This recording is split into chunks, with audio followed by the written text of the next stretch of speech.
I'll talk as loud as I can, but sometimes it's not real loud. Anyway, I have a special meeting, Commissioners Court. It's a workshop, really. Today is the 12th day of May. It's about 8:30. 8:30. Sheriff, is that about what you got? That's what I'm looking at. Sounds good. 8:33, something like that. Things we're going to be discussing. It's just one thing. As far as I can understand it there, if I'm not mistaken, this is regarding the non-consent tow policy that we've been working on for quite some time. Try to make sure it's fair and equitable, and that way we feel like we know what we can. So with that being said, Matthew, you want to go ahead and get started off? Sure, yeah. Sheriff's Office and my office have been working on this for quite a bit of time now. It's honing. I think we've gotten to a point where we are comfortable with it. We believe that in substance it's fair, but we also want to hear from the folks that's going to be regulated. The folks, the tow trucks are, working with the Sheriff's Office to help keep our community safe. One of the I guess big items in it is it deals with the rotation. It says that what we're trying to avoid is a situation where one truck operation has 3 paper companies it works for and has 3 rotation slots. Doesn't seem fair to the other folks who are on the rotation. So what we've crafted is a policy that says if a truck, if there are multiple trucks all under common ownership under one company, and even if there's multiple companies, if all of those companies have common ownership and goes back to one owner, that's one rotation slot. Okay? And so there's that. There's a complaint process. So if the public is complaining about abusive practices, then their Sheriff's Office will receive that.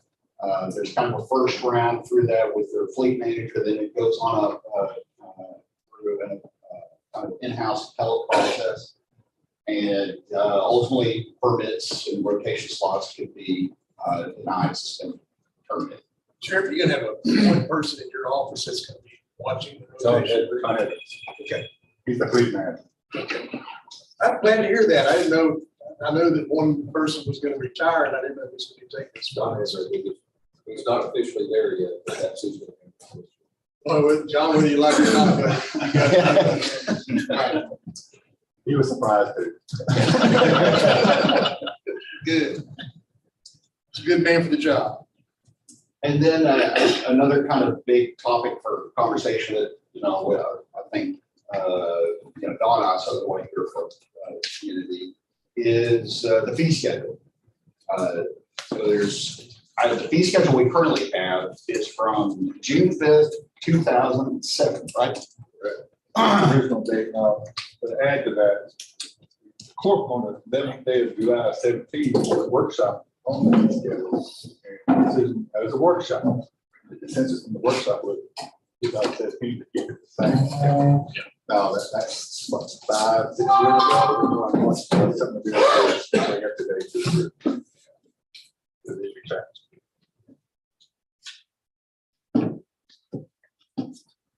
So yeah, that's it. I'm happy to kind of work through language if there's specific questions or scenarios that somebody worried with or concerned with. Well, let's ask everybody. Is everybody in the towing business? Raise your hands. I know how many are here in the towing business. No JTT, frame. Okay. Everybody Yes, there you go. Sir. Did everybody get a copy sheet of the revised? Yes, sir. If y'all had the opportunity to look at them. They haven't a new one, Judge, because we revised it yesterday after. Okay, we just got it. Probably gonna have to revise it one more time. Judge, you guys can address everybody. You do want Excuse me, I'm Bill Hurd. I'm the County Fire Marshal. I kind of oversee the fire departments. I oversee EMS as well. and hazardous material team. Single companies? So I don't know the language that's in the contract about all this, but I'm asking that, we need to. I'm gonna wait until he sits down. You want everybody's undivided attention? Right now, they're in the ladder. Let's give the time out. Don't have to repeat every time.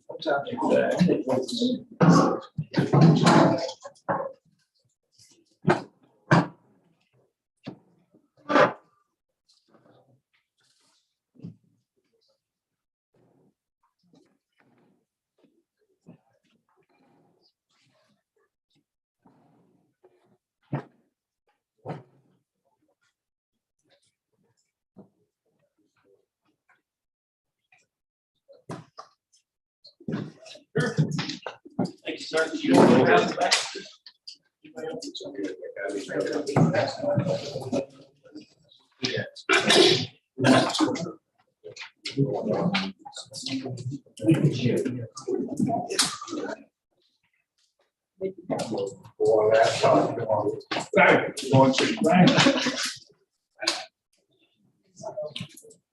Hi, sir. Is there paperwork for tow truck company owners? The one that you were gonna, we walked in a little bit Get late. your attention again. I said we walked in a little bit late. Were you Like I handing said, out I paperwork kinda for tow oversee truck the companies fire owners? departments, May I EMS, get a copy, please? We can get you one. Please. County. And you guys work hand in hand with these guys daily. So know them, let's help each other out. Whoever's on rotation, I don't know what's in the procedure, but the main thing that I'm looking at is if we need your help, and we've had to have this before, especially on heavy hauls, to extricate somebody, we may have to ask you to use your vehicle to help us get that person. So if somebody comes up there, don't be surprised if they say, hey, can we get your assistance as a first responder? So if you say, no, I can't do it, it's a liability issue, yada, yada, yada, you know what? We need to be talking about this. We need to be thinking about it. You know, typically you guys like, no problem at all. We're going to help you, whatever we can do. So keep that in mind. Another thing is we don't want to leave a mess. When you pick up a car, if that thing's got oil all over the ground, it's got parts everywhere, you got to pick it all up. You got to get it all cleaned up because TxDOT gets a little upset with us as well. So that needs to be in a procedure. That needs to be in your terms and conditions. Clean your mess up. Otherwise, we have to put the burden on the taxpayers, and we have to go out there and clean it up. Traffic control. Fire departments do a really good job about traffic control, sheriff's departments as well. But if it's a large major scene, you guys need to make sure you have the equipment or the contractor set up to help you do traffic control, because we're not going to sit out there for 14 hours. It just doesn't help anything. Okay? So that's kind of the things that I wanted to bring up to the table. Keep in mind that's going to happen in this county, and we're going to make sure your expectations are there. So that's all I got, Jeff. Thank you, sir. All right, Matthew, you want to go through any parts of it, or just let everybody read it, or Yeah, sometimes? yeah, maybe. I can start talking. You already told me that. Not a bad idea just to go through the points. And the reason I'm saying this, reading and comprehension and reading to respond are two different things. I prefer to get both of these at one time. You can. So if you'd like to go in through the points, if there's any argument or not say an argument, but any things one would like to add, why or why not, maybe we can address that. Sure, absolutely. Yeah, so I will say that if anybody who tracks laws through the legislature knows that anytime a law is written, it's typically got one or two things in mind, but there's always some weird scenario that nobody has in mind. So that's why I think opportunities like this are valuable. But yeah, so typically, starting we won't do definitions. Although I would encourage everyone to look at, in particular, the definition of towing company, J in section 1.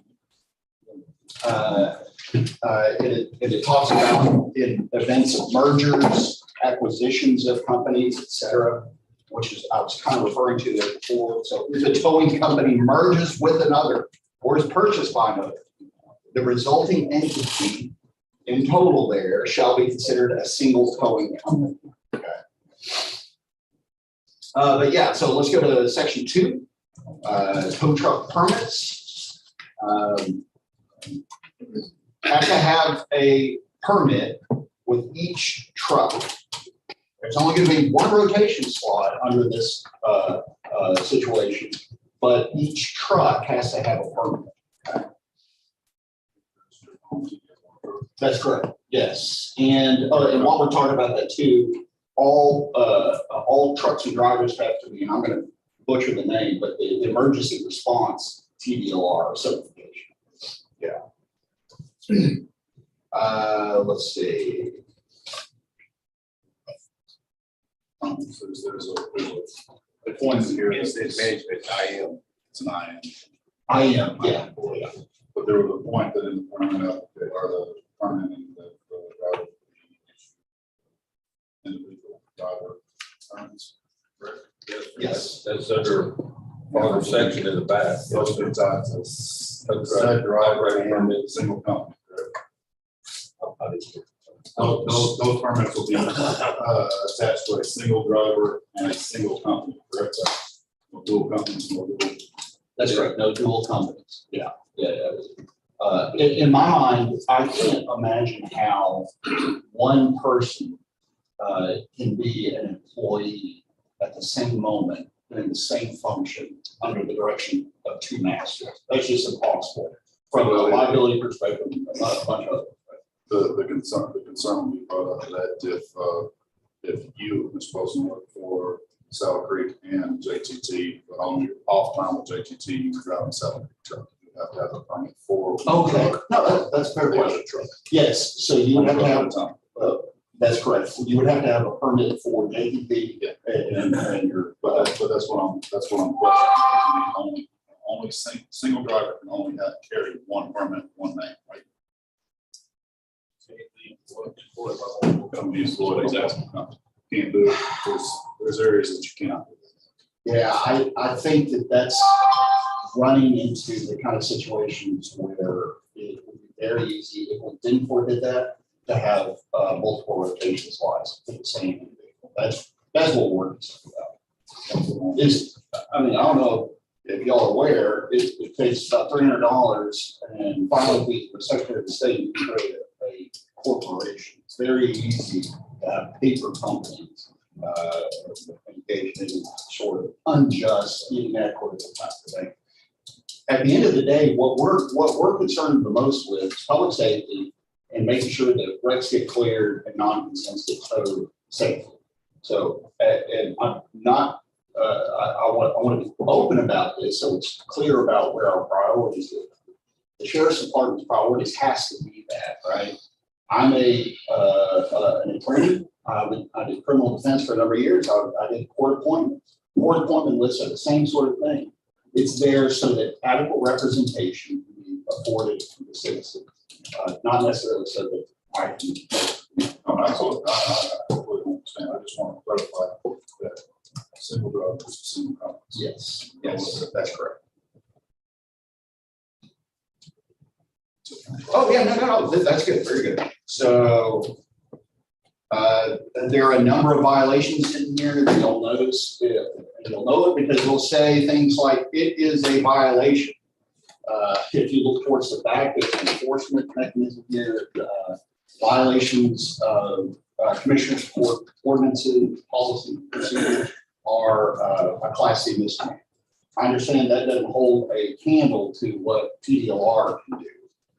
And our requirements also require conformity with all TDLR requirements. So if you're running afoul of TDLR, you're running afoul of us, you're risking not only the big fines that they can but fines through us, $500 per occurrence, as well as potential suspension termination of the permit. I have to say the scary stuff. All right. Let's see.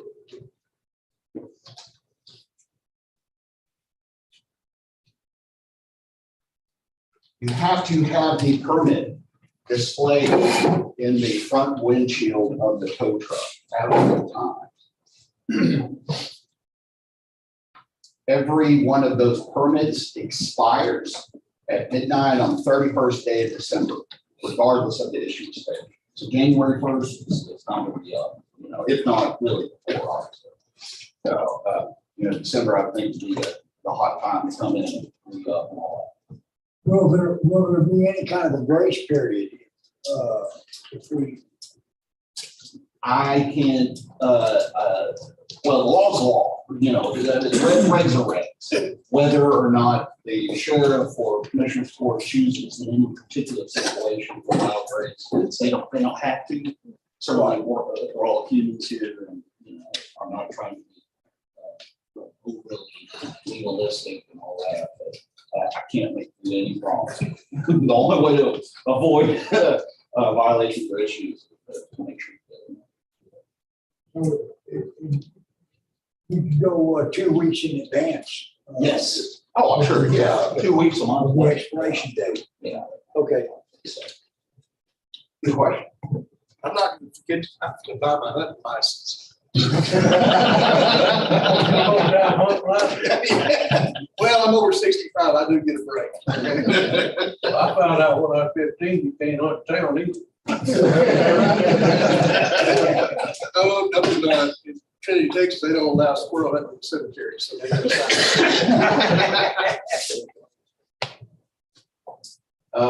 This is a big point, and under G of what I think is in section 2 here, has some required markings on the trucks. Towing company, the address of the vehicle storage facility utilized by the towing company, which also, of course, has to be permitted by PDLR. It is a violation of the rules to not have those on the truck. So I think you're already required to do that. It's my understanding. Yeah, good. All right. Each towing company shall maintain records of all non-consent tows for a minimum of 3 years. That's important.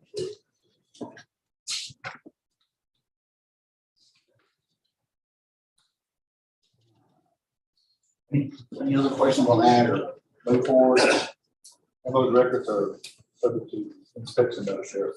Yeah. Yeah, non-consent, this is not a normal kind of market function. This is, y'all are kind of acting in a sense as an agent of the sheriff's office saying, hey, take this person's property.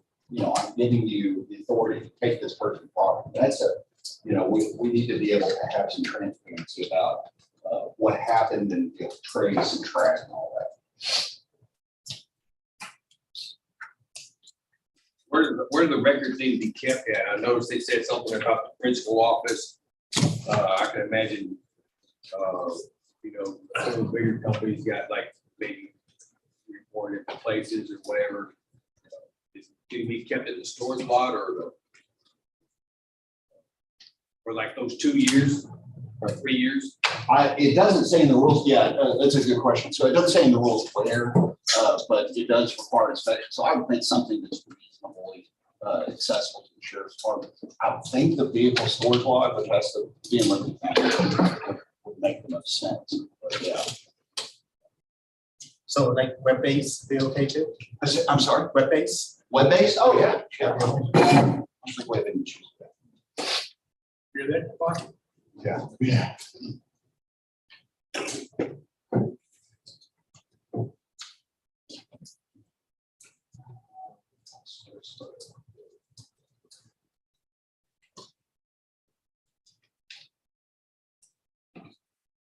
Yeah, let's move down to maybe section 4. I don't want to move too quick, but I don't want to bore everybody.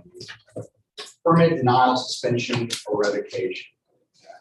So the permit or the tow truck operator ID permit may be denied, suspended, or revoked at the discretion of the sheriff's office if the applicant has a criminal conviction or is pleaded guilty or no contended to an offense before the date of the application for a felony or a misdemeanor punishable by confinement in jail in an amount that exceeds $500. So anything other than Class C misdemeanor, that will be subject to the SO's discretion on whether that's an issue for us. No moral turpitude is the idea. If y'all have come across that idea, typically theft of any amount, even Class C. I've seen a lot of jurors get struck because they had a Class C shoplifting charge when they were 18. That keeps people, that is a crime of moral turpitude. Real issue. So, but yeah, generally theft, assault, family violence, other misdemeanors. That's kind of the general idea there. Let's see. A tow truck permit may also be denied, suspended, or revoked at the discretion of the SO for non-compliance with the rules, right? And this is a big one, knowingly supplying false or incomplete information. You lie to the SO. I mean, everybody knows it's a lie to a law enforcement officer. And then here's another one, another important one, knowingly towing a motor vehicle that is reported stolen without first contacting a police officer and receiving specific authority. So to say. Matthew, just a question here on number A. Yeah. It says that if they had a criminal conviction or is pleaded guilty to an offense before the date of the application, what if they get a felony after the application? See, I want to say that was addressed a little bit further down. Let me see. I didn't, it might have been. It might not be. You know, it's If not, we need to add. very good point.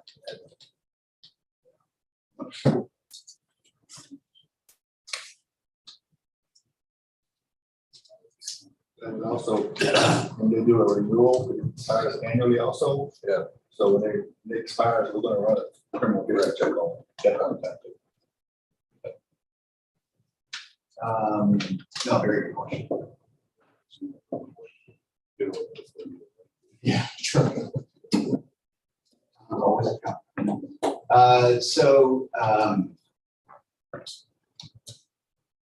if there is a complaint received by the general public, member of the SO, other law enforcement, then it first goes to the fleet manager.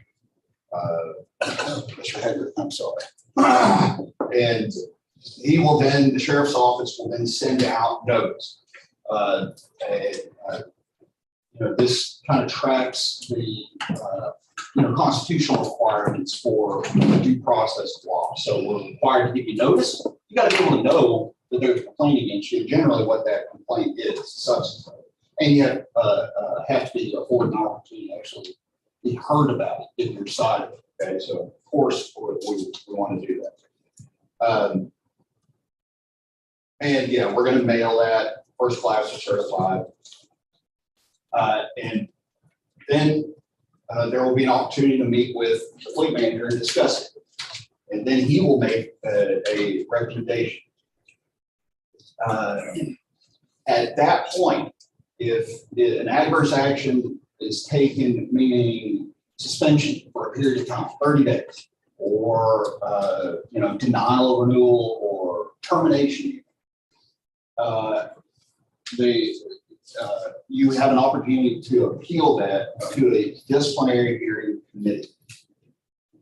The disciplinary hearing committee will be a captain of patrol division, a sergeant of patrol division, and a representative of a towing company operating in different zones. So one of your peers, all right? That's the idea.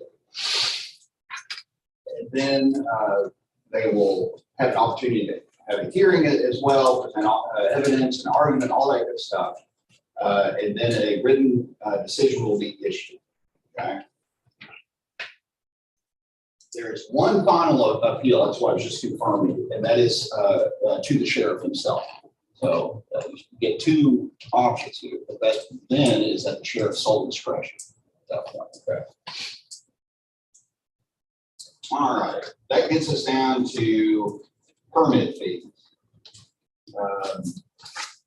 And we would like, I think a little, like we said before, this is from 2007. It was again affirmed in 2017. It seemed at that point that it was pretty good. I've read the news lately. I know it's not the best out there economically. I know that diesel is what, over $5 here locally. So we do recognize that it might need to be tweaked. I do want to caution everybody that we're, our main concern here is to make sure the public isn't taking advantage of. So we're looking for reasonable increases, but I think we welcome discussions on that. We've been circulating, if you haven't already, you'll probably have to memorize, quite frankly. It's been operating on it for a while, but yeah, like to hear what everyone says. Since we're down there, I'm gonna ask a question. Y'all, when y'all have a record and a driver assigned to that record, is there ever a chance that another driver would operate that record? So we need to add, Matthew, if that's gonna be, we need to add an additional driver to the permit. Oh, yeah, John and I were just talking about that. Yep. Yes. And I kind of skipped down to, I didn't mean permit fees, I was already skipping down to that. Yeah.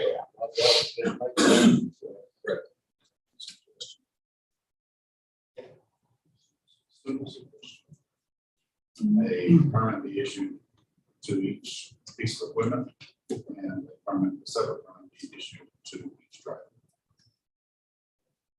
Just an ID. Yeah, so you have the truck permit, You have a truck and then you have permit, the operator and you ID. have an operator. Yes. Two separate units. Yes, that's two With- separate. With, I mean, the company name has to do with the driver. No, that's a good question. Right. Yeah. So the truck has to display the dashboard and the individual behind the wheel. That's that.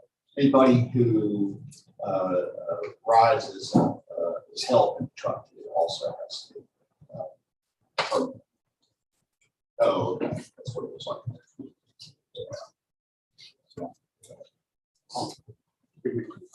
Yeah, we produce our ID cards. So actually, the truck would be on rotation.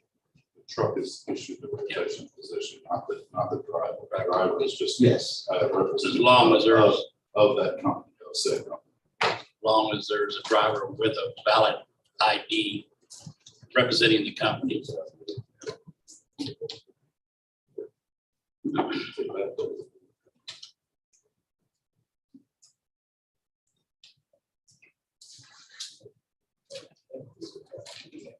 While we're on the fee part, obviously it costs the sheriff's office to operate this program. So through the budgetary process, through the court's basis, we're going to request the fee somehow come back to the sheriff's office to run this program. I thought where you're in. That's what that's obviously going to go back to office supplies or some of that nature, because these cars cost money. The decals and windows cost money.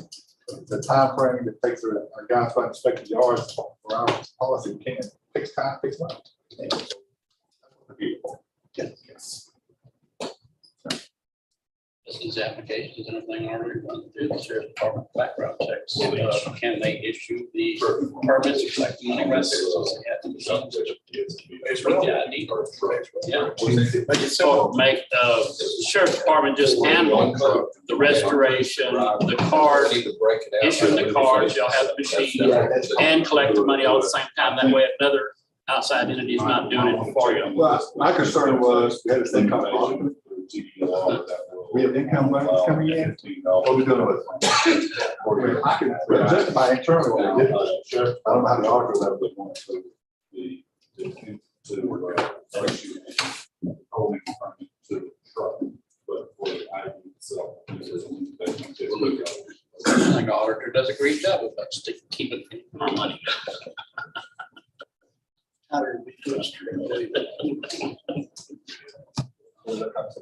No, he was talking about, you know, permit versus the ID permit. Follow the same, that's what my suggestion. Yeah. We follow the same application fee for the $15, or for the $250 for the tow truck itself. That's for, that covers your equipment. And then the state, I believe, check into this, I believe the state limits the amount to charge per permit for your actual car. $15. $15. So basically, it's $265 for a truck. Okay. And then you can add it, even if a said company wants to add $30, they can have, it's just $15. Oh, yeah, absolutely. Yeah. But on the tow truck operator ID permit, that price is also including the background checks. Okay, so it'll be 15 instead of 10. Yeah. Well, the 10 is the replacement. Yeah, the 10 is a replacement. They lose the call. Well, no, already. Yeah. What will be.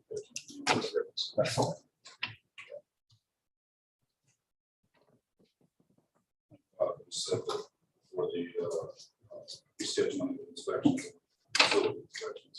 And so they didn't have anything to mention specifically towards an ID.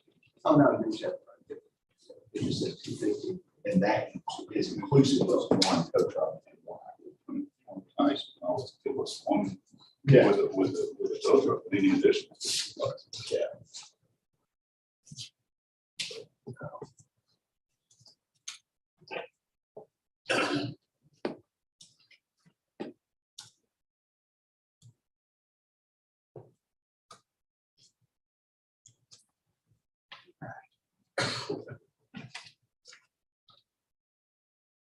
Now, while we're talking about money, I meant to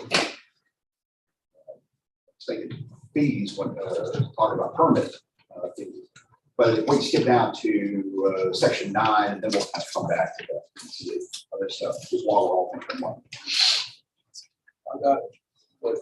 Sure, absolutely. All right, vehicle storage facilities. All VHF contain a 250-watt light bulb with square acres. If you got to put a button fist right, what would that light bulb do? You can't see in there anyway. So if somebody gets in, that light does absolutely nothing. Huh? That's for your customers where they walk into the store lot at night, they have to be able to see with a minimum of 250 watt per quarter acre of land. It's described by the TDLR. So you can't trip over. Hey, Matt, I got a question on that vehicle storage facility. Sure. Nowhere in here does it say that vehicle storage facility has to be in every county. Does it? It needs to be. It needs to be. I know we.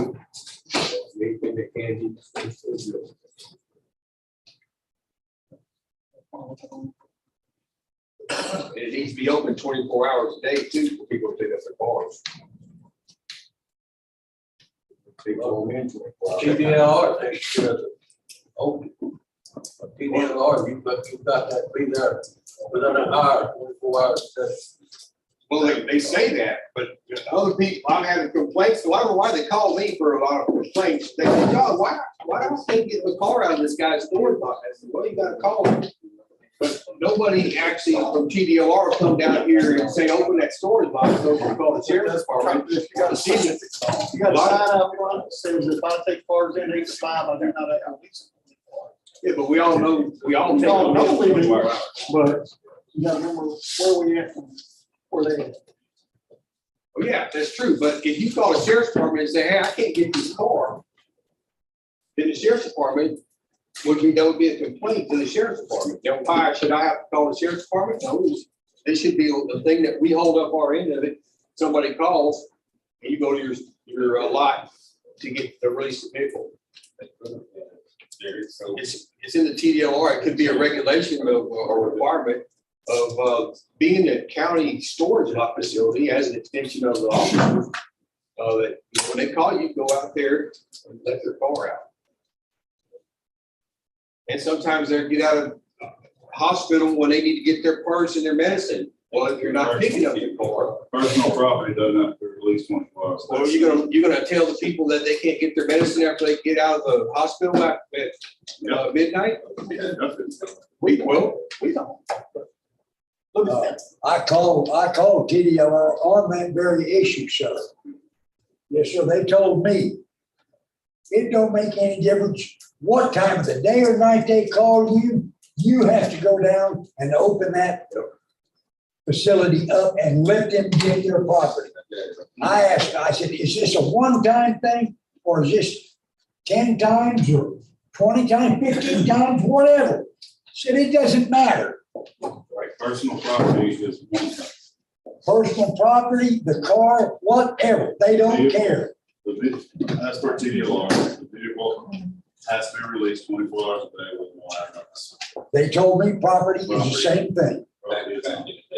They changed that last year, sent out a big email.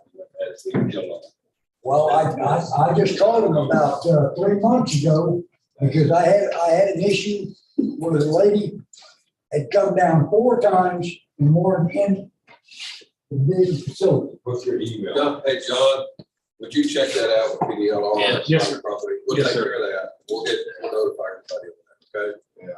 What We can move on. I've been told any number of things in person about what the law says. The only thing that matters is what the law actually. Right, well, the lady that I talked to at TDLR, she said she was gonna look it up on the computer.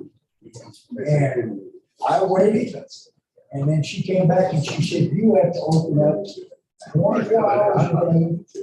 If they want to get in 5 times a day, you let them. If they want to get in 10 times a day, you have to let them in. One thing I'll tell everybody that our chief uses, and he's been here since Moses and everybody else, is that when he gets it, it's gonna be in writing. Our chief says, his favorite saying is, if it isn't in writing, it didn't happen. So we're gonna get it in writing. Henry can take care of that. This is something that is for young personnel at 3 o'clock today. TDLR is offering a towing and recovery vehicle workshop. Online, and that's in that. They will clarify for you. Okay. What time is that? 3 o'clock. 3 o'clock today. So back to the Liberty County thing. Yeah. Number that will be added. Number 4, line number 4. Yeah, it says specific zone. Yeah. We're gonna add it. That's vague. I added it in Liberty. Yeah, no, that's a fair point. That's very vague. It should say in Liberty County, but I will also say that that's even more narrow that it says, you know, if you're, what are we doing, north and south here? Yeah. Yeah, I mean, so that means. No, I understand. No, I was talking about the specific zone says where it can be towed to. Yes. So if you have, we'll just say Smith out of Cleveland, they're not going to tow down here to the Smith location down here. Correct. They'll tow it to their zone where it was picked up. Correct. But I was talking about the fact that it doesn't say that the vehicle storage facility is within Liberty County. That's right. That's kind of what I was talking Yeah. about. And I literally just added it. Okay, so, Yeah, right, it's a fair point. Yeah, anything else on vehicle storage facility?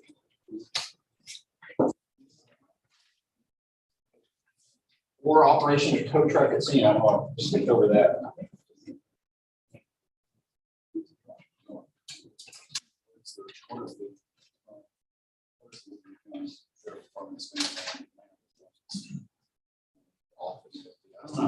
Between 9 and 5 or 8 and 3 or 5 days a week. There was saw a reference to this in sound. Yeah.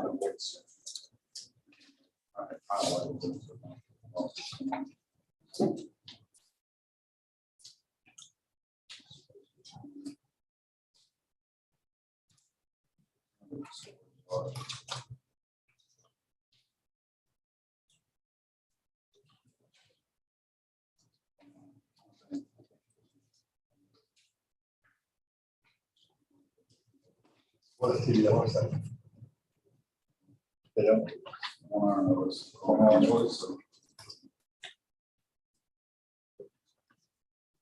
Yeah, I mean, so, Yeah, that's fine. Just clarification. I think so long as you're compliant with DVR and responsive within an hour, let folks get stuff. I don't know that you really have an opinion on it. It was mentioned in there, but, I don't see it.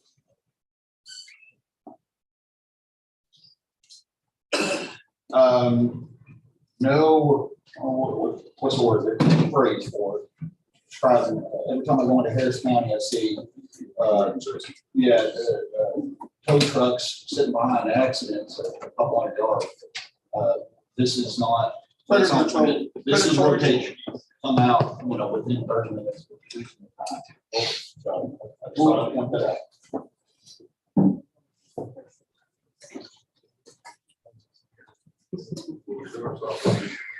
And hopefully that means electronic dispatch of the operation. Oh, no, it's electronic. In dispatch. Yeah. Record. Yeah, my understanding is in our new system, the rotation, physically, electronically, it's automatic. One question I will ask, and this is something that just listen to what I did as far as where it goes. Once a dispatch has been initiated by the sheriff's department, if the citizen lose their right for owner's request, What was your question again?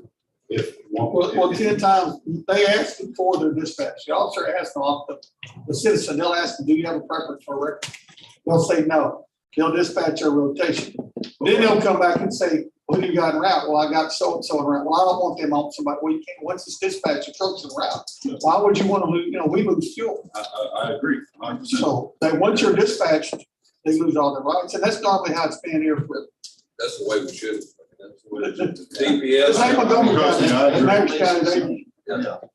and once you're en route, you're en route. I agree 100%. That's the way it's there.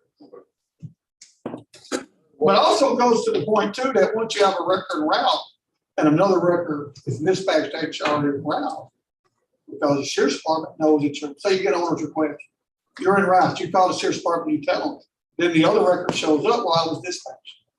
Why would you cancel the owner's request? Why would you cancel that? Well, you would. Well, they have. Well, you should. How about that? You should. Give me an answer. Outside play. If you have a complaint, if it comes other words than just y'all talking to each other, if y'all would call the captain that's gonna be there. If you have a complaint with one of our deputies, you come to him. If it's a DPS, you go to Sergeant Willoughby. We'll handle the complaint, but they should never cancel. So if y'all don't know me, I'm Robert Dunn, I'm the patrol captain, in Liberty County. So if y'all have any issues as far as initial complaints on anything like that, as far as the deputies are concerned, or tows or any of that stuff, I'm the one that needs to be contacted first. Now, complaints and stuff go through our fleet manager, but problems with officers or cancellations, stuff like that, those need to come through me. And I'll find out why and figure out how to fix it. But if an owner request is given for whatever reason, then that's who should be taken on that vehicle. If the deputy has already requested a rotation and the owner's already requested a owner's request tow, that's just a lack of communication on scene. That's my officer not communicating with the citizen. And the owner's request is always going to take precedence. Well, it does. Oh, yeah.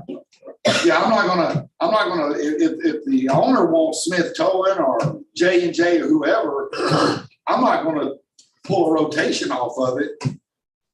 I'm gonna let them use the record they want to use. I would much rather do that.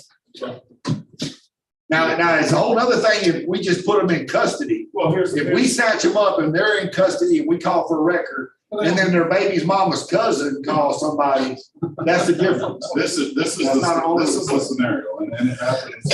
I know Smith has been down this road once or twice, but said driver puts one in a ditch, and this falls heavy a lot. Said driver puts one in a ditch. Liberty County Sheriff's Office is dispatched out on it, whatever the case may be. The owner makes the call for a private towing service to come pick it up, but since Liberty County had already dispatched, that's when it's saying violating the county's dispatch. Well, remember the other day when we had the situation, remember you got a rotation date, right? Well, we had actually got on this request, we're on the way, blah, blah, blah. What I had caught, what we gotta do is you need to call the sheriff's department and let them know, name the name who called you, let them know. You got to tell, if you show up, you know I what I mean? didn't tell them anything else under dispatch. It was, no, if you got an owner's request. I didn't have one. I was under, yeah, but. No, what I'm saying, let's get back to where you was at. Yeah. You got a dispatch. The county calls someone else. Who's to know that you got a dispatch? You need to let someone know that, hey, I got a owner's request. You know, once you show up and every record's right there, then your dispatch record's gonna get it first, because that's just how the dispatch goes.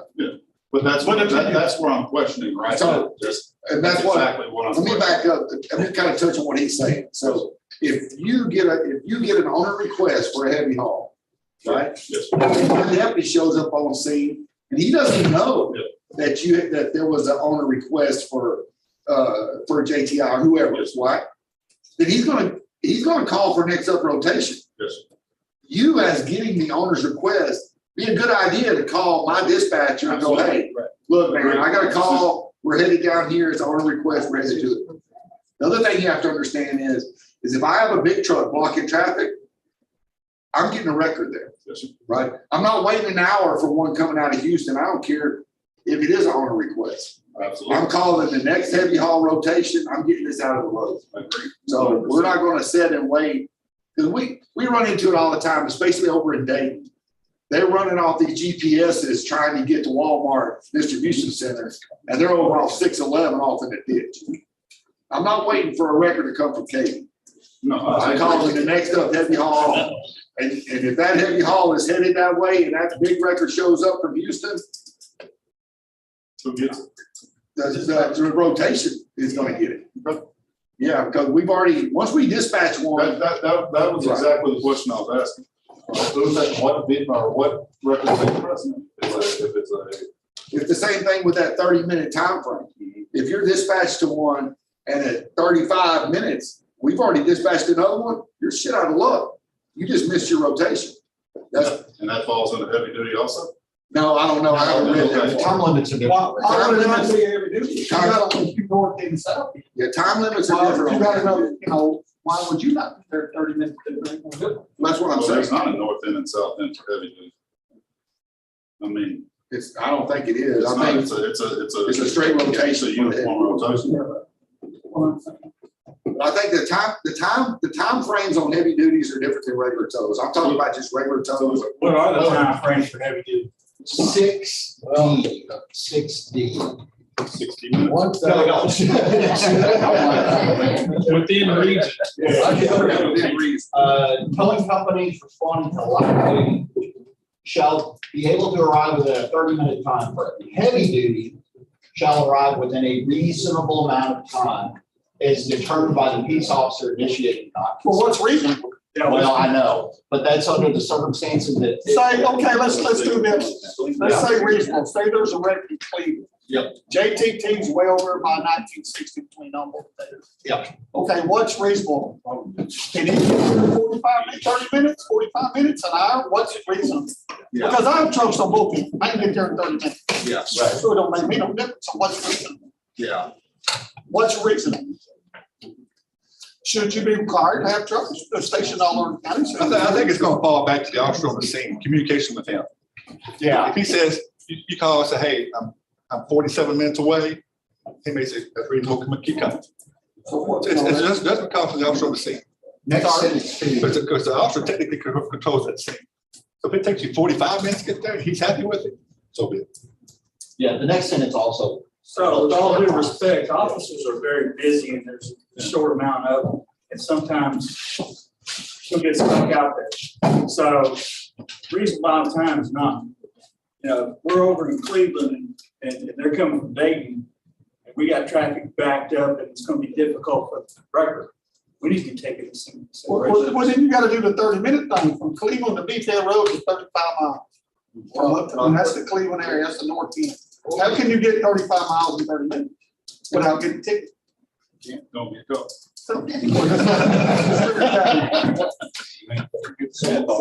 Listen to this part too, this. I showed up 1 minute late to a wreck. I didn't complain about it, but I showed up 1 minute late and another record already had it loaded up. Now you cannot load up a car and be down in a minute.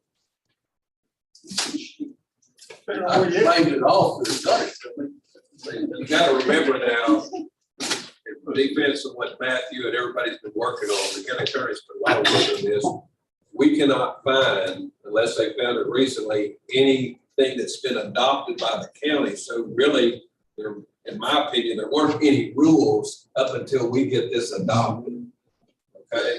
Everything's just been. Everybody's been acceptable using practice. what they thought was right, but that's why we're getting this in writing and meeting with you guys, so, and ladies, so we can get this down and we understand each other, okay? Because up until that, even today, there's nothing in writing that we can find that's been approved. That's why we're here. Yeah. I don't like the word reasonable. The law really likes the word reasonable because it's so adaptive. It's vague, yeah. Typically what it means is what a quote unquote reasonable, prudent person would think is correct under those similar like circumstances, okay? So, but listen to this other sentence because I think it helps us clarify a little. If the peace officer initiating non-consent tow determines there are emergency or unsafe conditions requiring an arrival time sooner than 30 minutes. Oh wait, that says light duty, that's not, I should say. That's the same thing as I said, get it in a meeting. No, I thought that.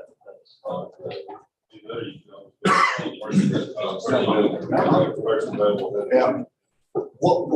What do y'all think is feasible? I think we need to have an opportunity. You can't just say, well, depending on the situation. Man, I think we need to put a time on it instead of the reasonable, kind of like the within the zone. Yeah. You know, I just think, I don't know what that time is. I mean, an hour. How many? Unless it's a traffic hazard, an hour would be an acceptable number, I would think.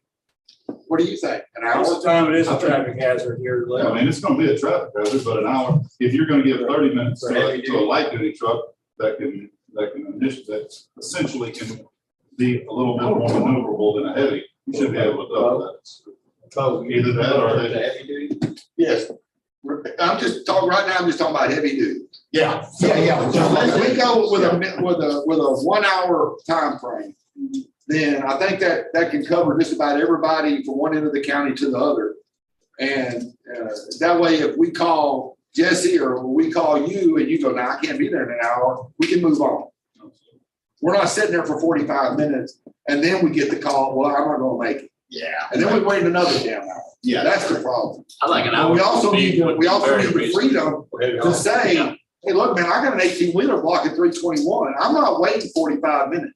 I need it moved now. Yeah, we have a quicker one. Right. So that's why when it comes down to the officer on scene, the officer on scene is going to make that determination. That's what I'm getting at. I think the officer on scene needs to have that flexibility. I think we do, but I want that. I don't want that reasonable in there. I'd like to have a number. How about this? I thought that was going to clarify on heavy duty. It was only light duty. Apparently I need more coffee. So, how about we have something similar for the heavy? It says, all right, you got an hour, but if it's unsafe and we need it sooner than an hour, then under officer's discretion, we can move. Yeah. I think that's acceptable. We can't. Yeah. I can't leave a truck sitting across 321 for 45 minutes. Yeah, we're doing that. How many heavy calls do we have? Well, that was my other question. How many more heavy calls? There's 2 in Liberty County. Two. There's 2 on the rotation in Liberty County. Smith towing, J towing. Do y'all have just one truck each? Does anybody else? I have 5 heads. I got 6. I got 3 sitting there. He's So you can heavy haul. Yes, sir. I got 3 sitting in Dayton. Are you guys looking for more heavy hauls? No, I wanted to know how many, because I only know of one. I didn't know. There's always been 2. Smith towing and JJ, there's always been 2. I just think we just need to be clear in this policy. I don't think in this policy we can split it by town, do we? No, we don't. Yeah, so Not currently, not with heavy haul. if we have, you know, if you know, a little bit after we get going, the permits or. I think that should be open for a future evaluation. Yeah. And on something like that, I would request the sheriff's office for a study on that before we split the zones. Another Just- question I have just- is if we're limited to heavy haul records, are they gonna be on a separate rotation or is somebody just gonna go through? Okay. so Yeah, we'll be separate doing a rotation. separate rotation. No, very good question.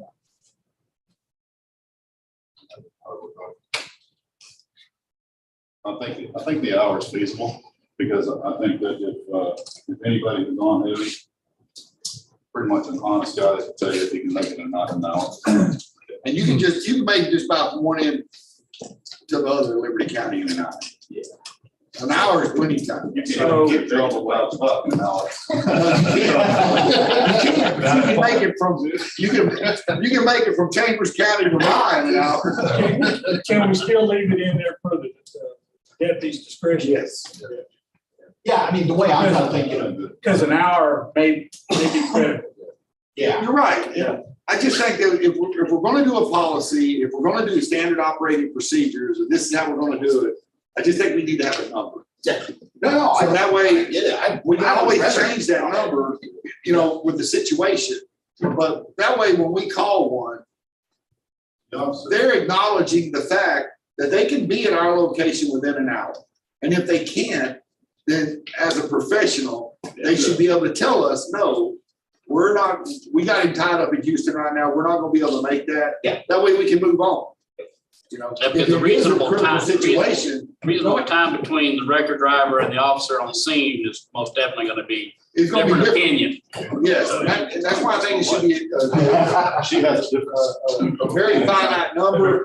So that way, if the situation warrants, no matter what it is, if the situation warrants, we're gonna call whoever, you know, if I have a big truck wreck in front of Smith Towing on 321, and I got bodies hanging out of vehicles, man, I'm not waiting an hour for somebody to get there. I would tell Jesse, pull your shit out here and get this thing flipped up.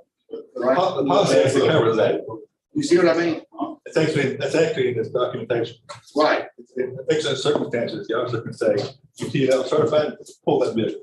yes. Correct. Oh, yeah, if we're in especially disaster kind of emergency, chaos conditions. I mean. So basically you're saying officer on scene trucks, just need Because you still. With extenuating circumstances. Okay, that's well, that's what's really gonna matter when an officer's on scene, whether. Great. And I would. Right in and there. Yeah. But the situation may warrant, come out here and get this thing, and get it out of the middle. And I understand. But yes, I'm very, I want the rules. I want my guys and the county and the sheriff's department and the record drivers to follow what's in our rules. Yes. Our guidelines. I can control the blue uniforms. This policy, this document will put regulations on the record services and how we conduct our business as far as rotation. They're just the only thing I question is anything that has a gray area. Right. Because it will be exposed. It will. And that's why, you know, this is a liquid document. I mean, stuff could change. That's why we have commissioners.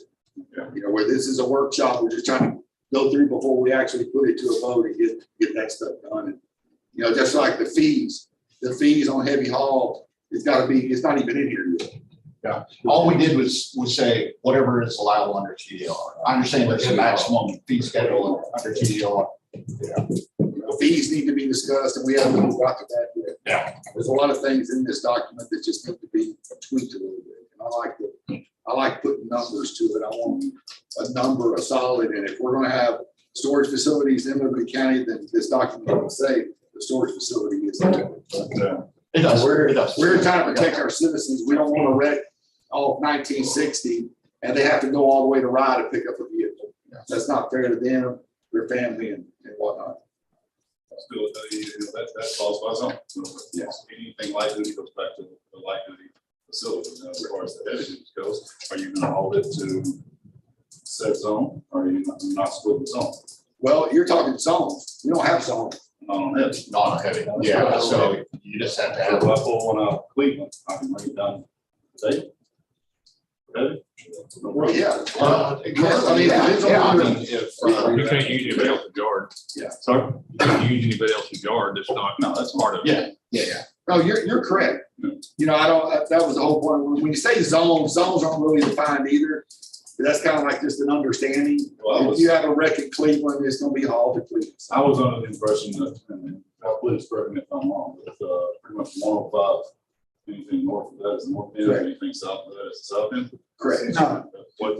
Once it's Dayton, it's loose bayou. I didn't hear you, sir. If it's Dayton area, it's loose bayou is the dividing line between north and south. Yeah, I saw Where does that one, go? one is Lucy Bio, and on 146 north of Liberty, it's 105. Everything It's 105. east of 105 146. and south of 105. Good. And everything north of Moss Hill and to the west is north end. And everything south of Moss Hill on the southeast corner, south of Moss Hill. If you go to Moss Hill and turn left, it's the north end. Go to Moss Hill and turn right, it's north, south. South end. Yeah, it's, there, it's So it's four 105. North, Say Lucy's yeah, line. north and west is north end, south and east. Okay, I was off, I was following 105 all the way 321.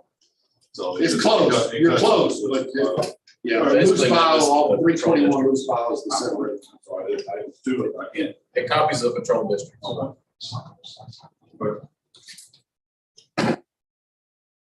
Sometimes it gets confusing. Sorry, I want clarity. That's Yeah, all. it gets confusing sometimes. A good rule of thumb is 105, but all 321 loose file is separate. When you get up into Macedonia and all the weird places, it gets a little gray. I just had to look it up. Zones is identified as what the sheriff's office designates. An iron zone. Yeah. Now. One grove, what is it going to be considered? Plum Grove is Plum Grove, it's zone 3, it's Cleveland area. So it's the north It's end. the north end. Now, to be honest with you, that may change once 99 gets opened up. Which is It's next just week. gonna be a whole lot closer. The 19th. From Plum Grove actually will actually be falling into a south end, but that hasn't been discussed yet because 99 is not open yet. You know, yeah, So but from Plum so the Grove, records that are in north end now still have 30 minutes to get to Plum Grove. as of now, yes. Yeah, as of now, but that's just because that's where it falls. You know, and I'm hoping that'll change. I'm hoping that once 99 is open, that Plum Grove area is gonna fall into our zone 4, which would be Dayton area. Because it's so much closer. Yeah, you're 10 minutes. You're 10 minutes to freaking Dayton. Yeah. From Plum Grove off 99, you're freaking a good 40 minutes to Cleveland. That's fine. I'm 17. I got on Yeah. without going up 99. You're a lot less. Yeah. So I mean, without going up 99, that's 17. That's just one of those things we're just gonna have to figure out once it opens up. Right now it is north end toe is what it is today. Out of curiosity, how many of y'all gonna be using the parkway? Everybody, pretty much, you're all gonna get a little permit thing for that too. So you know that between Moss Bluff and Plum Grove's gonna try to shave 45 minutes off that trip whenever you use that. So that's gonna be a benefit. Use that might go for time. 45 minutes off my trip from 1960 to 146. Yeah. I mean, that's huge right there. Yeah. Are they gonna have permits, available for us? Well, it's just that, Makers for, 99? They're saying right now that, 2 days, we're only getting 2 days grace after they open it up. It's And just they're a fixing to open it up this week. That's a state highway. They should be able to go to Easy Tag or somewhere. Yeah, Easy Tag. text tag or easy tag. whichever one. I mean, that could run into money. That good. Yeah. Fees. I want to bring up about the. Yes, it is. Also, there is the option for a towing fee study to be requested at any time, but not more than a state. So, a towing fee study can be requested at max once a year to reevaluate. So I just want you to understand it's somewhat flexible here, but yeah, other than that, heavy haul is limited to TDLR maximums. I don't even know what those are. It's set by what you turn into. So that's all set by you. But they don't regulate coverage. There's a difference between a tow and a recovery. A tow is a truck that's broke down on the side of the road, and you pick it up and you take it from point A to point B. Meaning a volunteer. You know, well, I mean, even if it's blocking a lane of traffic, a recovery is a truck that has spilled its load or has fallen off in a ditch or something of this nature. TDLR does not oversee the recovery side. Well, yeah, That is all insurance involvement. That's whatever. There's 1,000 different scenarios. That's why we're not getting involved. Yeah, It's not, it's not, you don't want to do that. that's why we're not getting involved. You don't want to do that. But the fee thing is gonna be toes on. Yeah, it would be just tow. It wouldn't be recovery. So,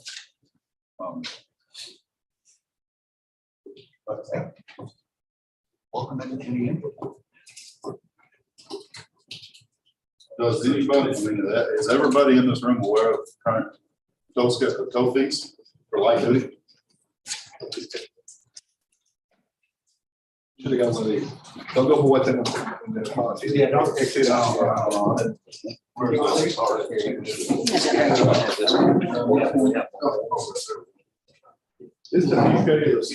several years ago. Yes, this is current. This is what, What did they say? You just said, is anybody aware? is anybody aware of the light duty current tow fees? Right? Does everybody know them? That's all I was asking. Well, what's the question? We all know we got a contract. Okay. Well, what's the question? I guess what we're asking is, I asked it, was everybody aware? Same company. Yeah, No, it's not. The thing I want to know, So this was done in 2007. Is it still okay with you all today, or does it need to be adjusted? Yes, it does. And if it needs to be adjusted, what's the? Well, right now, But if they adjust down to this right here. yeah, this here, we're okay with it right now. They don't have. Okay. What we done in 2007 is good. that's what we're talking about. Now, This is fine. What's in that policy? Scratch it out. Look at the policy. Yeah. Look at that piece of paper. This fee schedule reflects what's in the policy. This is what we're going by. Justin, shut up. You know, Okay, form you got. yeah, the same one, Martin. Martin, it's the same one that we. Okay. Yeah, So we're good with it. So we're good to go. We're good with it. That can be reviewed annually too. Well, we're good. Yeah, Matthew just saying, add that fee in that deal into that That's what I'll. contract, and then they will do the separate one you talk about in case you ever want to go up on them, it don't have to be. That's right. Yeah, what I'm probably gonna do is like take out the language where it actually says it under whatever. 9A1, just take out those little bullet points. Put in an exhibit A, more or less with that sheet. That you're looking at. Is everybody good with a 4% fuel surcharge? I've had people question me on this. 4%. It's on every 50 cents. Per dollar. Yeah, perfect. On 50 cent increase. There's no. Right now, it's $5. But what I'm saying is. I'm sorry. It doesn't say that. It says. As of per dollar. So it'd be at 20%. So right now. It'd be 20, 21. It's $5. So goes to.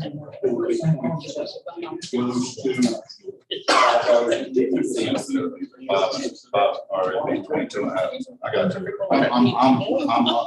But that was what I was trying to clarify. If it's on per dollar of fuel at current national average, it's not on your face of your token. That had been questioned to me in the past, because other companies have that. I have a question. Sure. Let's get off this fuel meeting. I got things to do, we got stuff. We got a room full of people here, right? Yeah. Okay, you got companies here that's been paying taxes. Sure. You're, according to your policy, you're opening this thing up for any Tom, Dick, and Harry coming in. This is what you're wanting, it's what you're showing. There's gotta be a criteria. What's wrong with that? There's gotta be, I didn't say there's not. I said there's a criteria. So do you want, does that mean that anybody with one truck can come in here and get on your rotation? As long as they It have. meets the requirements of the policy. Here's my deal, Jesse. You people here today, since y'all are here, when we do this contract, it's you guys. After that, you have to be 2 years experience, and I'm gonna say in Liberty County or somewhere, I'm the one that's gonna decide that. I'm not gonna let other people come in other than what's here. If I did, and I hate to use this word, y'all would weed them out if they're one people. I mean, they're not gonna be able to make it on the rotation if you have one record, somebody trying to start a business, in my opinion. Okay, so what you're saying is once this policy is in effect, once we tweak it, they got, after the policy, not now, not from today, after the policy is in effect, they have 2 years, and then they can get on rotation. That's what, Correct. that's the way it reads right now. That's correct. It's a 2-year grace period as it is right now, or has been anyway, but I don't think it's ever been written. Yeah, it was in writing, yeah, they got it in writing. So if this don't go in effect until July, August, whenever we get that, 2 years from that day is when they're able to get on rotation, correct? It's when who's that? Anybody else, Somebody from Houston you're talking about. Yeah, any other company. If they don't have, all you have record services in Liberty County right now. Right? But I'm not. That's correct. That's correct. Yes. You know, I know, talking with Mr. Hendrick, but his chief, and I'm probably gonna step on some toes here, but I'm gonna tell you, I'm not gonna limit it to, I think they had a limit of 2 record services that work for y'all. That's what they chose to do. I'm opening it up because this is new and it's, like I said, it hadn't been in writing before. We're trying to do something. We have the authority to make a change with the blessing of the judge and the commissioners. We can do that. But I'm trying to take care of all you right now that we have here. Y'all have been good in the sheriff's department, and I'm going to talk to y'all about that. Where I might step on some toes if this gets approved, and Matthew can scold me if it's not, because he's the attorney.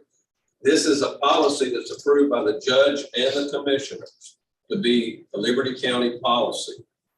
If you go around and make a deal with one of the constable's offices to have exclusive rights to just that constable for their code fees, I'm probably not going to include you in it. Okay? Because I don't think that's fair to everybody. Now, that's just Bobby Rader's opinion. I can change it before this goes into effect. The way it is right now, if you're an exclusive tow haul for one of the constables, you can make your business and make your money with that constable, the sheriff's department, a UCO. That's my opinion now. It's not a law, but that's the way it's going to be, I think. Unless if you have a problem with that, see me after the meeting. We'll talk it. I will say too, is kind of bringing up that issue about constable versus sheriff's office. This, in my opinion, this governs everything that goes through Liberty County's dispatch. So if Liberty County dispatches it, then it goes under this policy, okay? And so if it's Liberty County scene, then Liberty County SO deputies are doing it, and it's going under these rules. And in the TDLR rules and regulations, the county, as a few years ago, they said the county needs to get together and adopt a fee schedule because they didn't have one, because there were some exorbitant charges being charged in different places. And the state said the county needs to do it, and they did it. And if you charge more than 50% more than this tow fee, it's a fine through the TDLR, and a few years ago at the Commissioners Court, they adopted in kind of a roundabout way the TDLR rules and regulations for towing and enforcement, but they didn't do it right. They said whatever he said, and then I second whatever the thing that he said, and that's what happened. I was there, or whatever he said, that law thing or whatever. There's no, but what they actually did was adopt the TDLR rules and guidelines for towing and enforcement. And this is part of it. This chapter 2308 is 55 pages. Yeah. And it's nasty. Nobody wants the TDLR here. Officers don't even want them here. We want to put the towing in the on the right track, the officer on scene, the sheriff, the chief of the cities. We don't want this. This is for the towing, not the storage lots. The other ones, the storage lots, are half as thick. But it says in there, if you charge more than 50% more of a tow, like if you winching for $3.50 a foot, if you put $6 a foot, you're in violation. It's a $2,000 to $5,000 fine, but I think they moved it down to $500 to $1,500 fine per incident, and could be per day if they have a national record service that. I think currently the TDL, Liberty County has pretty much agreed to these fees. Yeah, but these fees right here, whenever you go out there, one guy pulled up on an arrest and pulled 65 feet of cable, and they were asked, well, what'd you do that for? Well, went 65 feet, I get to pay 65 feet. It doesn't say anywhere in there that if you're getting an arrest vehicle that's sitting in the middle of the road, that you can't park around the corner and wait you to 184 feet and charge $4.50. Pretty much common sense. It is, but that's the reason why we had to get this.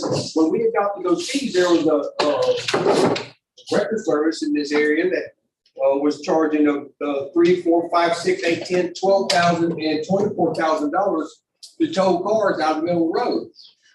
All right, so that's why they adopted this, and that record service split. Now they came back for some reason, and now they sold out. It's like, it's a big jump into a little pond, and that's what I'm saying is we don't. Everybody here knows this is a gravy tow. I towed cars and winched them for owners and $50 and $75, and you get $200, $300 for a tow. We don't want to mess it up with some baloney like that, but it's the problem is it's too vague. And like I pick up cars from all the storage lots, most of them anyway, and they're always wrong. The fees are always wrong. It's 50 cents. It's 2% per 50 cents. And I don't know why they wrote it like that. It says 4% per cost. It's 50 cents per 2%. I don't know why they wrote it in there like that, because it's a little confusing. So $1 is It's 4%. No, it's per cost. No, listen to me. I'm right. I'm reading it. 50 cents per 2%. So $1 per diesel is 4%. Right? Just what you said. Well, that's not what he's saying. He's saying no, I'm wrong. So if it's $5, then it's 20% fuel surcharge. If it's over $5 and less than $2.50, it's $5.49.9. It's still 20% fuel surcharge. Yes, for 50-cent increase. That's what I was Yeah, saying. it's a 50% increase. But it's on when five. you go to it, and that's on the whole tow ticket now. That's not just on the hookup. That's the whole tow ticket for winch and everything. Let me say, because I've been struggling to understand this whole 4% and 15% increase thing myself. I was here when we did it too. So let's just say for simplicity's sake, we got $5 gas right now. So that's 10, 50-cent increases, increments, right? Yes. So then you multiply 10 times 4%, right? 2 times 2% per 50 I'm cents. just confused. It says 4% on this sheet. That's what I'm saying. It's 2%. Now, if you look at a tow ticket, and it's $300, or say it's $275, and you add a 40% fuel surcharge on top of that, you didn't modify your fuel consumption. You modified your fuel consumption, which I'm not complaining about. You're meaning taking a percentage of the tow bill Yes. not the percentage of. Yeah, you take the tow bill. Oh, okay. Say it's $225 for something. Okay, yep. Okay, so you take, and right now it's at 18%, that's what it is, it's right under $5. So fuel cost can be. It's, you don't just take one person, you gotta take the whole county. Yeah. You take a consensus. The consensus is it's still under $5, right? It's an 18% fuel surcharge. Okay. It's what the fuel surcharge is. Now, at 18%, you take the total bill, everything that you've done, the 225, the mileage, the roll, and you times that, you times 18%. Yes. You know, you're doing the way, everything is included in there in your fuel surcharge. Yeah. And then you get your 18% of the total bill that your fuel surcharge. So 225, 18% of 225, $40. 40%. That'd be $90. I'll pay it over. That's all we gotta go by. That South End might say something else, it might be $5. I'm telling you what I'm paying. I'm just saying. On the north end of the county, it's under $5. Okay, it's 18%. You take 18% of the total bill, that's your fuel surcharge. That's how you get the fuel surcharge of the bill. Now, it's not written in stone. Right. Everything's not written in stone. Yeah. You can have a customer come in there and he's in having a bad day. Okay, you can change his bill, you can always lower it. Oh, yes, yes. It's just a guideline. Yeah. Everything's a guideline. You don't have to, it's just something to go. But not including storage lot fees. It's just the total. Oh, absolutely. Yeah, yeah, we're only talking about total fees, not. Is there anyone? Yeah, I don't even think there's so much beyond that. Yeah. And unless it's in the ditch, there shouldn't be no winches on a rest vehicle. Unless it's in the ditch. Yeah. How do you put a vehicle on a flatbed without winching it don't run? How do you put a vehicle on a flatbed if it don't run? You winch it up on there, or you can push it. Or you can have a helicopter to it and use a winch and you can land it on the back of the truck. But a rest vehicle is, the way 225 is included. A few years ago was you don't charge from the front of the winch, you charge from the back of the truck. Yeah. I mean, it's, And then you go and you got a Hellcat, and you're gonna winch it up on the truck. Well, it does 172 miles an hour, and you're gonna say, well, I had to winch it on the truck. No, you really didn't need to winch it on the truck. Even if it didn't run, if the guy takes the keys, it's still a rest vehicle. here's what we do. Here's a common practice. If you ride on a road, say it's in the ditch, if you're gonna winch it 10 foot, are you gonna charge you $35 to winch it to your truck? No, we don't. You're talking about winching, where it's out in the woods, you gotta do work. We're not talking about just pulling to your truck, or if you're in a flatbed and it's off at an angle, we're not talking about charging. That's nickel down. It's common sense. But sometimes the wheels off of it, the rear end's buzzed on one side, it takes 30 minutes to get it all here, It's kind of like your work time, right? We get a $225 right? So that includes your first hour of being that you're gonna clean up. If it takes you 49 minutes to go out there and do correction, you done. No, the 225 includes the first hour. It's in 50 to 30 minute increments after that, after the first hour. After the first hour. Includes. It's supposed to be an hour. See, 30 minutes it says it on paper. This is a mistake now. This is a mistake. Right. This is what we got. I'm just saying, This is what they just handed us just now. here's one that was done, where we signed the paper. Okay, Yeah. that's wrong. I'll tell you, That's the one that was done, right? we have been having, we've been converting a bunch of old records in the clerk's office. And for the moment, a lot of this stuff is inaccessible. Well, that's why we gotta get straight here. You got people coming here and think they're gonna come here and make money. Okay, we still gotta follow the rules. That's the rules right there. This is what we're gonna go. And if we look at our customers in the eye, you can't charge them $500 for a car that they just got towed in for the rest vehicle. It's hard to look at it, it's for $250. And they're like, oh, but some people, they got plenty of money, some people. And that's the one we signed, what it says the first time. This is, throw it shit away, okay? This is it, right here. Modify that and fix it and make it right. then I would. That's why I Yeah, think no, we anything need to- that can't be misunderstood will be misunderstood. It'll be to the benefit of the record service. Or the fee schedule study, if that one's different than this one, I can't agree to one or the other. No, no, no. Request a Clearly, study. yeah, clearly what we need to do is all be on the same page. And whenever the policy is passed, it's all. We're gonna stir up shit with other people being here. Let's just stir shit up, get it going right. Okay? I think it's better to have it all on one page, and if we go to an accident and there's two cars, they're both in the middle of the road, the one guy's getting paid $250 more for his accident than the other guy, and the other guy, I'm gonna call me, because I don't ever charge him, is getting $300 and the other one's $500 for the exact same tow, maybe 2 miles difference or whatever. It's not good for the county, it's not good for our business. No, I want clarity.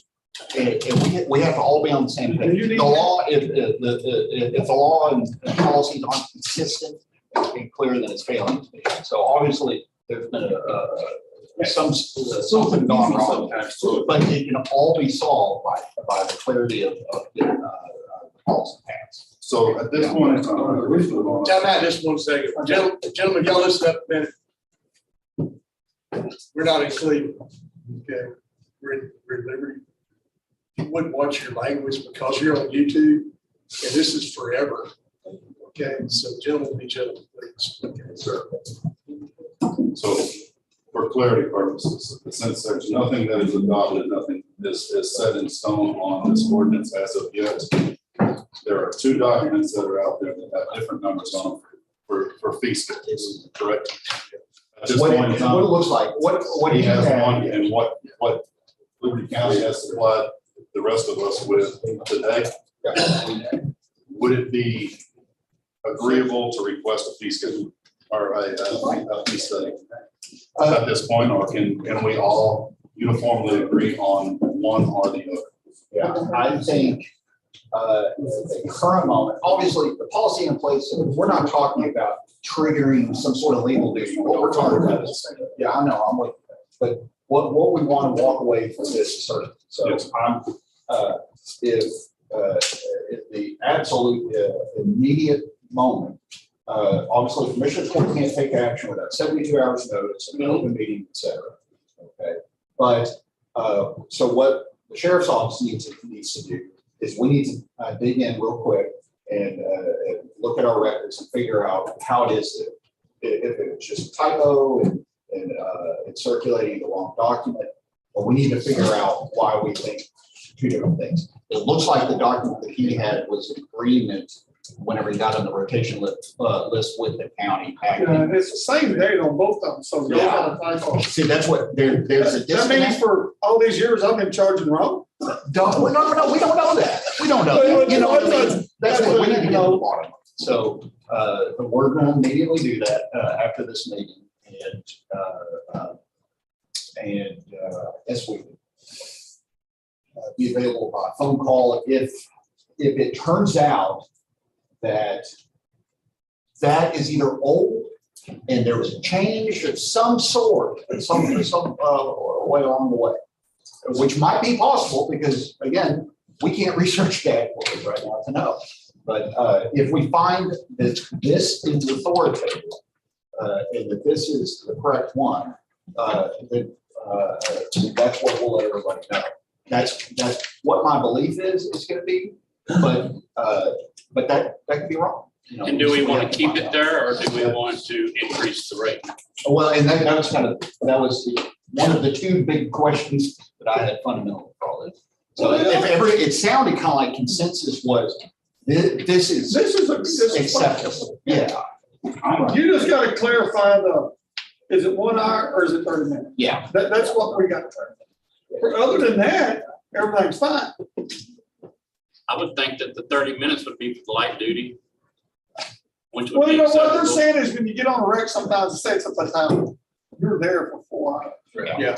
Okay, so is it, after the first hour, it was supposed to intended, the first intention was we get a little bit more than a pickup. So you got the 225. That includes the first hour of sitting there waiting. Okay, or 30 minutes, whatever it was. Right? It was clear. We find it out. And then that's what it does. It includes that first hour. Yeah. Then after you're there for the first hour, then it's $50 for everybody. Yeah. That was what the intention was. Right. So somebody got a typo somewhere. Yeah. Is what you're going to do. Yeah, that's what we need to figure out. And I think the prices are fine, the fuel surcharge is fine, everything's good on that. Okay. You just can't go down on anything with it, because I mean, that's just the way the world is. I don't- Went up. No, I don't think anybody's considering that. I mean, from discussions, I just don't think anybody's considering that.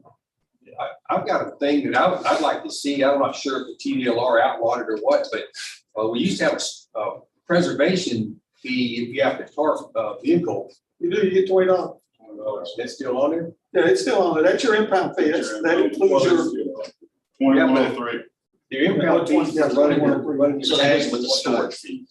That's also Lisa said. Yeah. I don't think. Well, they used to years ago, That won't be on. they had a special equipment charge. You can charge for using a robot years ago, but they changed it. And just to clarify, guys, and let's move forward on this. People have things to do. Everybody's in consensus that this schedule with a half hour and the 4%, we're good with, everybody? They're gonna, you don't call for a token, you're gonna pay. Well, no. No, we're not. So you're not. So what are we gonna do? Well, okay, so this is the question.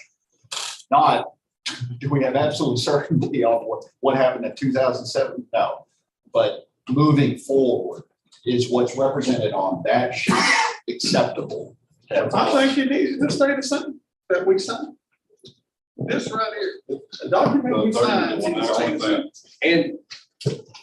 Well, Marty, you agree with that? I was happy with the 1 hour, if y'all want to go to 30 minutes, whatever, but the 225 originally was To include the first. to include the first hour, but that's what works. It's work way. Work late, that works last week. It says you can't So- charge for. On scene, as soon as you, yeah, non-driving. For that time, when you go out on fatality or whatever, it's going to take a while. I mean, this That is. first hour. The only thing that differs between the two is the 1 hour. Yes, correct? 225 Yeah. is 30 minutes extra. Yeah, 30 minutes. It's easy to fix. That's a big, yeah, a point, pick one. I mean, and I'm not saying that it's what's good for everybody. I'm just saying what we can here. No, but And we've been fine with this is their opportunity to step up and change something if we don't like it, or if it matters that much. The only question that I had was, you have. Well, I know for a it was fact about that this is- 2008 or 2009. Yeah, I think that's fine. Owners of the property, They never adopted it. They got a meeting. All right, let's move on a little bit here, fellas. This is what this is. City council.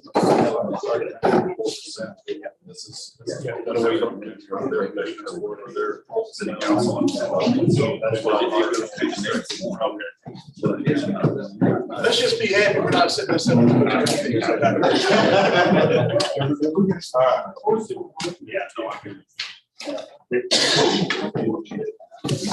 right, what we have next, man? You want to get on something else real quick?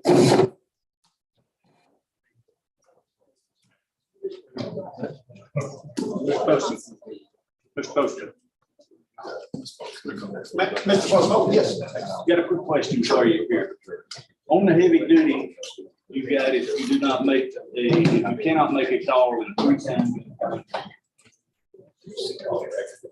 Does that mean when I'm called, if I tell the dispatch, hey, my truck's on a call right now, on a personal call or a one for the city or whatever, is that one of my strikes? Is that one of my 3 strikes? Yeah, let me pull that up. Where's that at? Heavy duty 2. Don't page 10, number 4.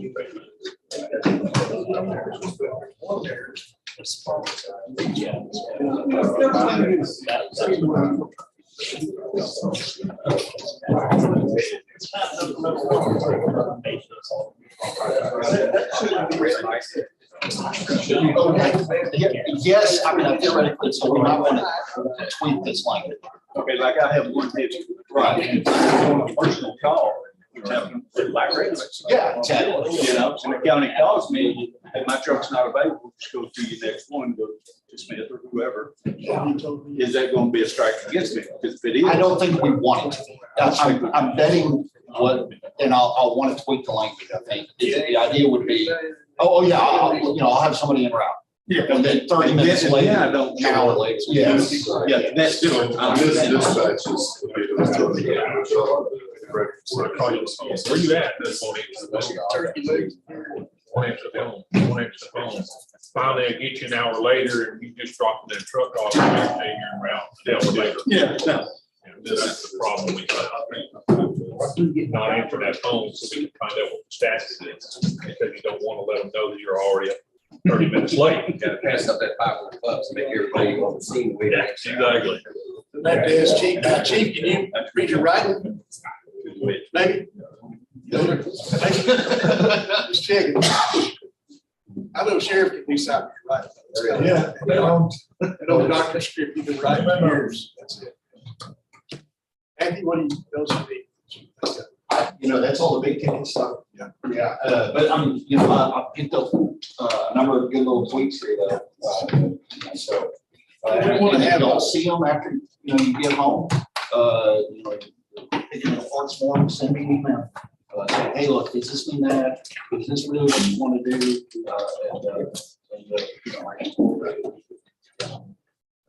We will have some kind of timeline set for going back and for rewrites or anything. I mean, you don't want to call another meeting and say 30 days or less. Certainly can. Or after this meeting, do you want to critique what you have, get hold of record drivers, record companies, and let you grant them forward? Yeah, that's kind of what I'm thinking, something more along the line of, I think we're really close here. Yeah. I haven't heard any major kind of big structural issues with how this is laid out. So I'd rather just set it for commissioner's court and 4 weeks. And that'll give time for me to hear any other concerns, comments, and yeah. And of course, I'll be doing work with Bobby, with Don, and John. So. Sheriff, sound good to you? Is there a? Yeah, okay. I appreciate y'all's input because I can tell you, I know more about flying a helicopter than I do about running a record service. Can I ask one more question? Yeah. Okay, we want to know for all the, what a criteria to be on rotation, other than you got a rules that said what tells you what a record is, tells you what the source is. Yeah, and what you're going to do, what you're. Let's talk of criteria here. You got to. It's not written. Okay, but I'm going to ask you this. Sure, understand. Now that leaves it open for anybody to come in, which is fine. We're not trying to stop that. That's not what we're trying to stop. But for years we paid. Is this a W-2 employee? Is this a 1099 employee? Do you pay taxes on employees? Do you have workers' comp? Because if you don't have workers' comp on your employees, somebody gets hurt, it falls back on the county. Then it's on their scene. They're the one that called us out there. So we carry workers' comp, you carry insurance, you have what? Now for all these years, we've carried all this. So that means that anybody with one truck can just come in and just say, hey, here it is. That you have workers' comp, and you carry the correct amount of insurance. We carry $5 million worth of insurance. Our insurance is went up. So tell me that. What? No, that's a good question. So we're going to have it liable for attributory negligence. What do you say? If you're out on somebody gets hurt, you're an independent, or somebody gets no. And he's got an employee. Does he carry workers' comp on his employee? We'll say you don't. Okay, so he's on the scene for the county. So who's going to be included in the lawsuit? Who's going to be sued? Everybody's going to be sued. Everybody's going to be sued. But if you got the workers' comp, or is it a W-2 employee? Do you pay taxes on your employees, or do you 1099? But even an 1099 pays taxes too. Yeah, they file their own taxes. And then, yeah, they're gonna come and sue everybody, but that's not, it's not gonna be held against Liberty County. For the ones that's been doing it for all these years. No, that's a fair. You're not under our direction when you get out there. We called you, we don't tell you. Yeah, job, it has no liability on the county. We're always under the direction of a police officer.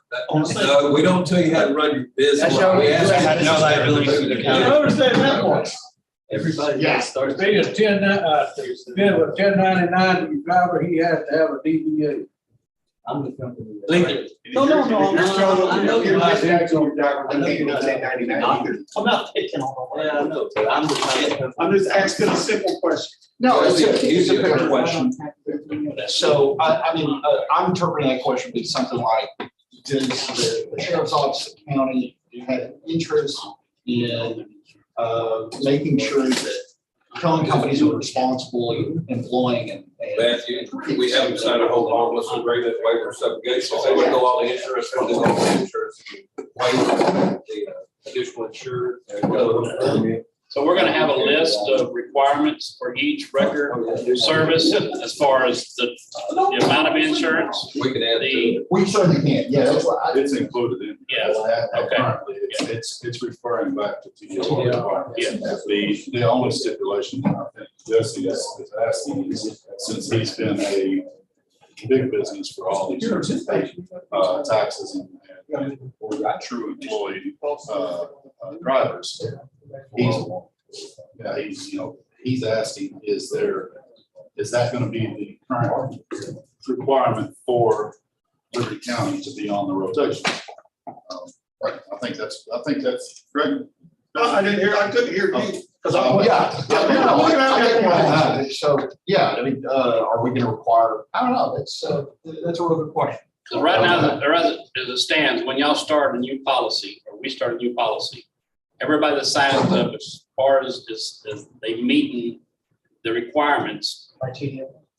Correct. The only stipulation is new record companies would then have to come in and be in business for 2 years before available to be on a rotation. That's the only. And TDO, yeah, Right. right. So after we establish this, then the new driver's deal will kick in. Or are we going to stipulate just the people that are in this room here? You know, how? The way it sounded to me was we would enforce the 2-year rule at a later date. Correct. Would allow everybody. So right now, anybody that met the requirements could sign up and be on the road. Or grandfather in all existing. I would say grandfather. Yeah, that's probably the best one.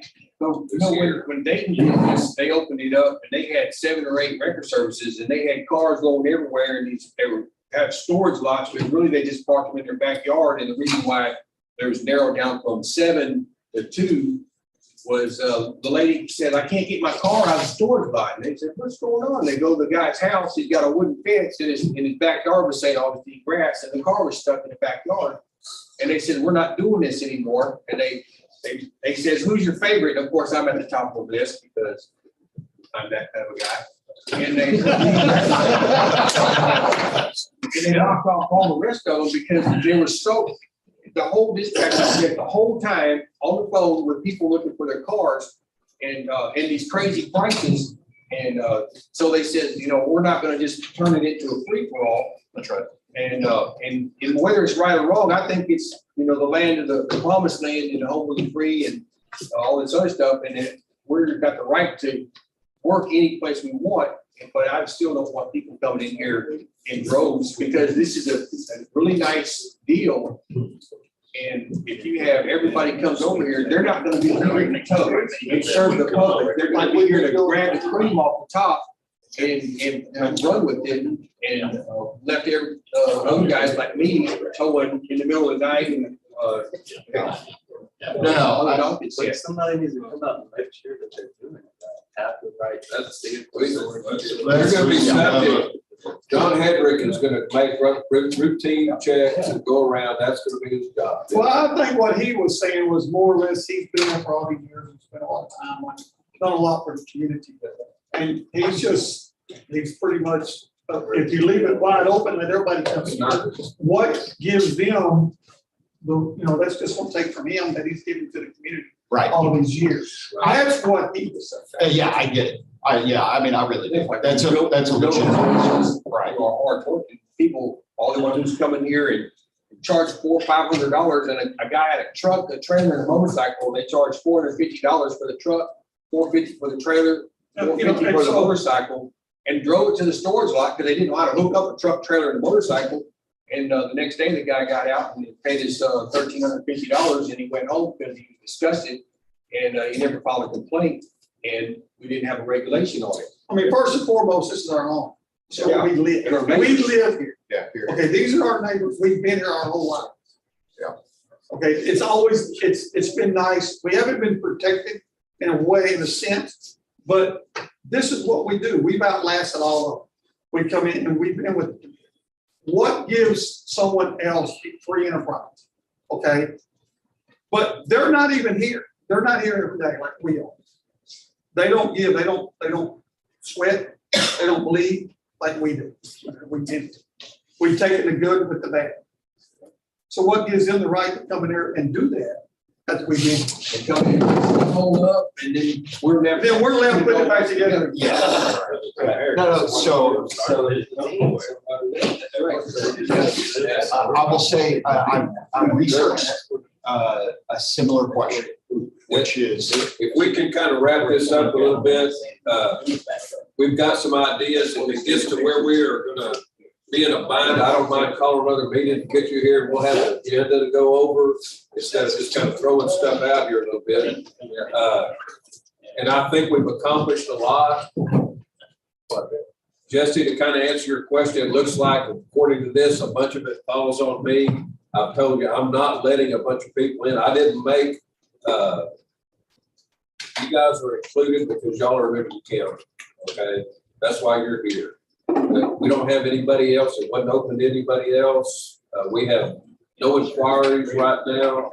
I'm satisfied with the people we have that live in Liberty County that are here doing business. And when this gets in place, it says 2 years. It's up to my discretion. I think I'm the ultimate deal, but I'll work with every one of you guys. And so I expect input. I need input. That's why we did Matthew. Is my protector. He's the county attorney. He's the one that does all the legal stuff. If nothing, I'd say this, get a piece of paper and write a few sentences down there. We can sign it. And I know where you live, so I can find you if I need you, okay? That'd be it. But I think we've made a lot of progress today.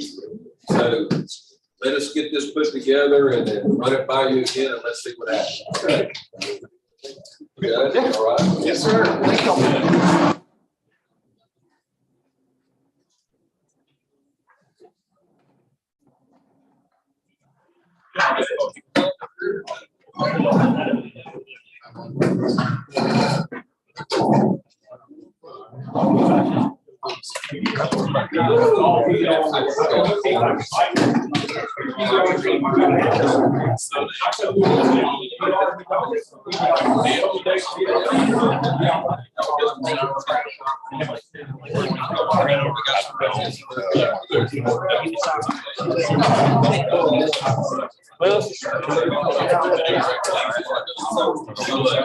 Get that business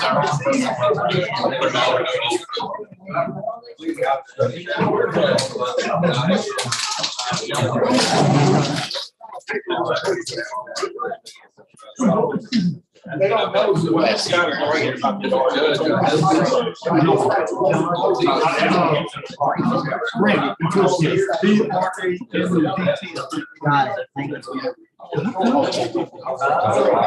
all shit. I gotta check.